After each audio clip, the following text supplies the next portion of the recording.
Hello and welcome to my review of the Beast of Nurgle made to order model for Warhammer 40,000 and Age of Sigmar. It's a miniature that I picked up about a month ago after waiting a fair number of months for Games Workshop to make it. It is a made to order model. This usually happens. Sometimes the made to order models you get a bit quicker than advertised and expected. This one took longer than I expected it would take. If you're not familiar with this model before, it's been around for absolutely ages. It first was released many years ago in metal, and then as part of a refresh they brought it back in Finecast, and then they took it away completely, and then only this past year have they brought it back as a made to order miniature in Finecast again. If you go and have a look at my unboxing video, you'll see that it just comes in like a non-descriptive like white box. It doesn't say Beast of Nurgle other than like a little sticker on it, no artwork or anything like that, and that's typically how these made to order models and actually direct order models from Games Workshop come as. So format of this review, we'll have a look at this miniature, we'll look at the detail up close and personal. There are no spare parts, so no spare parts to look at, but then we'll go through some size comparison. I've got a big treat for you today. A number of Chaos and Death Guard miniatures for me to compare it to. So hope you look forward to that part of the review. Then finally I'll go through all of its rules. I'll be taking its rules from Death Guard Codex and also the 8th edition Chaos Demons Codex. I have not yet picked up the 9th edition. I have a number of 9th edition codexes, all of which I'm not a big fan of, because I'm not a fan of like the direction they're going with their books in general, both the pricing and the content and the layout and things. Hopefully in the next edition we'll be treated to some better products in that department. But that being, before I go off on a rant on that, let's have a look at the miniature itself. I must say that it was a pain to put together. Finecast, if you've ever had Finecast models before, I don't think anybody absolutely loves Finecast. Everything from the mould lines to the air bubbles to the inconsistencies and the sprue residue and things like that. They're not the best miniatures at all. Sometimes you can get lucky and they're not too bad. I guess this is the only thing that they could do for this particular miniature. I initially had the Beast of Nurgle move forward on the base, and now I think I need to move him forward again. I did push him back because I think he was too far forward.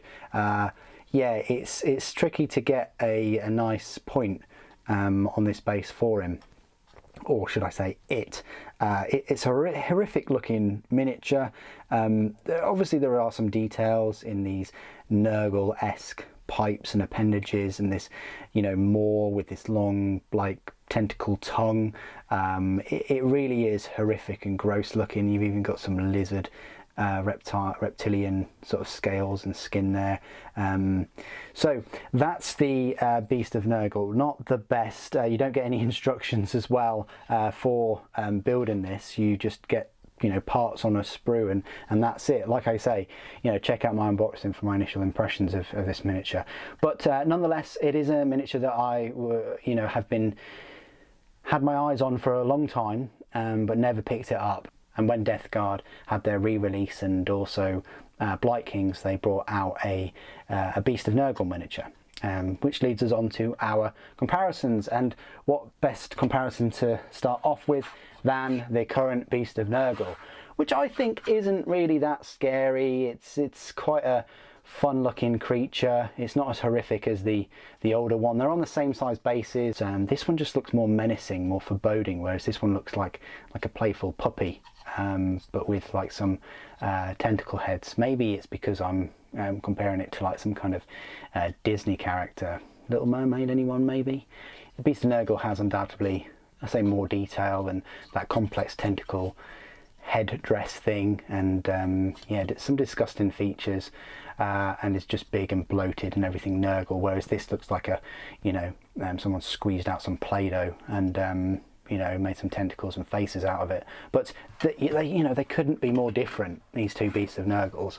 But I wanted to just make that comparison. Another comparison that I wanted to treat you all with today was the Chaos Spawn. Now this is a metal model. This is the old Chaos Spawn, and I've Nurgle-fied it. I'm not sure whether I should have done that now, but it just seemed right to Nurgle-fy it. And I can always paint it flesh colour with blood and things, and because there's the person's skull, and this Beast of Nurgle or Spawn has just kind of ripped its way out of this body. It looks horrific. It's almost kind of Dead Space-esque, I reckon. Look, you've even got the arms there dangling from the back. And I have actually done a full review of this Chaos Spawn at some point, but this used to scare the willies out of me when I was younger. But still, that's another sort of Chaos model, a Chaos Spawn. It's on a smaller base. I felt like putting it on this base was a bit too big for it.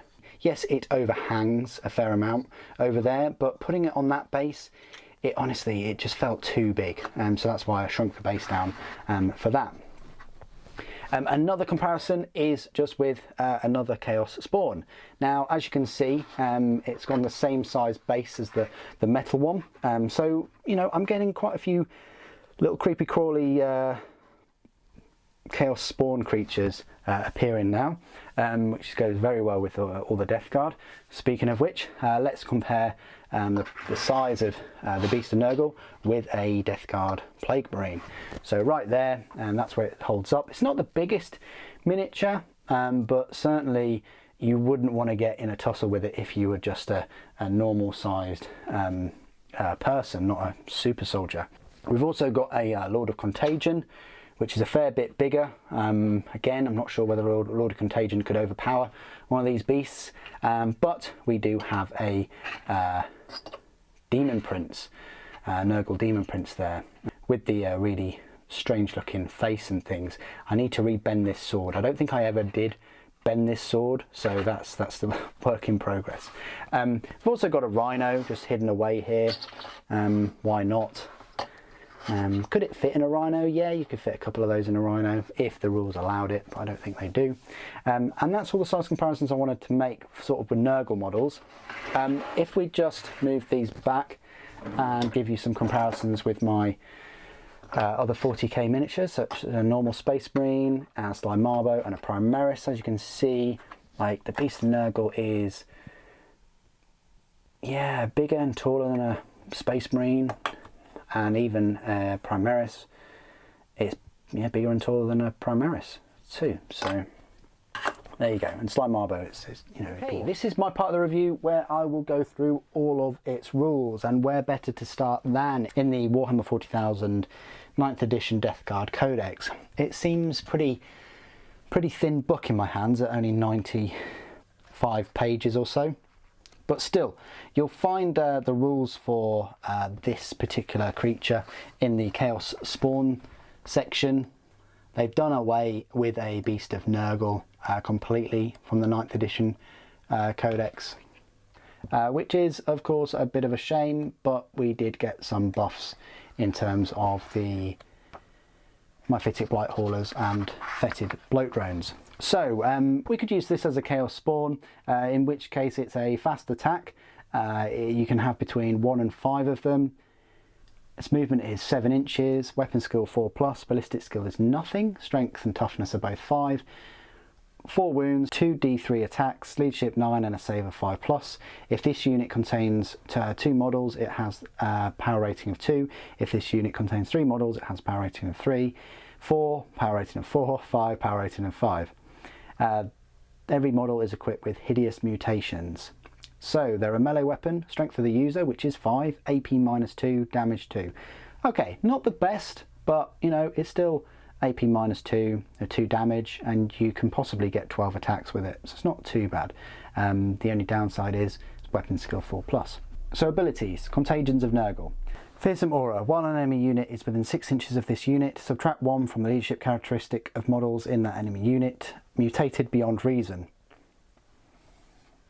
The first time this unit is selected to fight in each fight phase, roll 1d3 and consult the table below. So a d3 over 1, so that's 1 and 2. You've got Razor Claws. Until the end of the phase, hideous mutations models in this unit are equipped with have an armor penetration characteristic of -4. Now that's horrific. On a d3 roll of a 2, so that's a 3 and a 4, you get Grasping Pseudopods. Until the end of the phase, models in this unit have an attacks characteristic of 3d3. Okay, so you could potentially get 9 attacks there. I'd still rather have AP -4. And Toxic Hemorrhage as a d3 result of a 3, so that's a 5 and a 6 roll. Until the end of the phase, each time a model in this unit makes an attack, you can re-roll the wound roll. That's alright. I mean, the strength 5, if you're going against toughness 5 or 6 creatures, that could come in handy. Keywords: Chaos Nurgle, Heretic Astartes, Death Guard, Beast, Chaos Spawn. So there you go, that's the rules for the Chaos Spawn for Death Guard in the 9th edition Codex. In the Chaos Demons Warhammer 40,000 8th edition book, which was published way back in 2018, in fact, probably similar time when I was collecting Death Guard, you'll find the Beasts of Nurgle even in the Elite section. So you could use this as a Beast of Nurgle, in which case it's an Elite choice. It's power points cost of a 2, movement is 6 inches, weapon skill 4+, strength 4, toughness 5, 5 wounds, d6 attacks, leadership 7 and a save of 6+. Unit contains 1 Beast of Nurgle. It can include up to 8 additional Beasts of Nurgle at power rating 2+ per model. Each model attacks with its putrid appendages. That's more like it. So it's a melee weapon, strength for the user, which is only 4. AP is 0, damage 2. You can reroll failed wound rolls for this weapon. The abilities is Demonic, Disgustingly Resilient, Demonic Ritual, Attention Seeker. Beasts of Nurgle sometimes feel left out of fun and so bound forth to join in whenever they can. This unit can perform heroic interventions as if they were characters. Deadly Slime Trail, roll a d6 for each enemy unit that falls back within 1 inch of this unit. On a 4+, that unit suffers a mortal wound. That's pretty good. And keywords: Chaos, Nurgle, Demon, Beast, Beasts of Nurgle. So there you go. That's both rules for 40k for Death Guard, if you want to use it as a Chaos Spawn, and also if you want to use it as a Beast of Nurgle for your Chaos Demons army. Yes, the rules were 8th edition. I don't think they're too dissimilar from 9th edition though, but please do check your current codex before you decide to bring them along to a game. What do you guys think of this Beast of Nurgle, and which do you prefer out of the newer Beast of Nurgle, the Chaos Spawn, and this Beast of Nurgle? Please do put your thoughts and opinions down below. It'd be great to hear from you. Thank you ever so much for joining me today. Thank you for watching. Death to the False Emperor.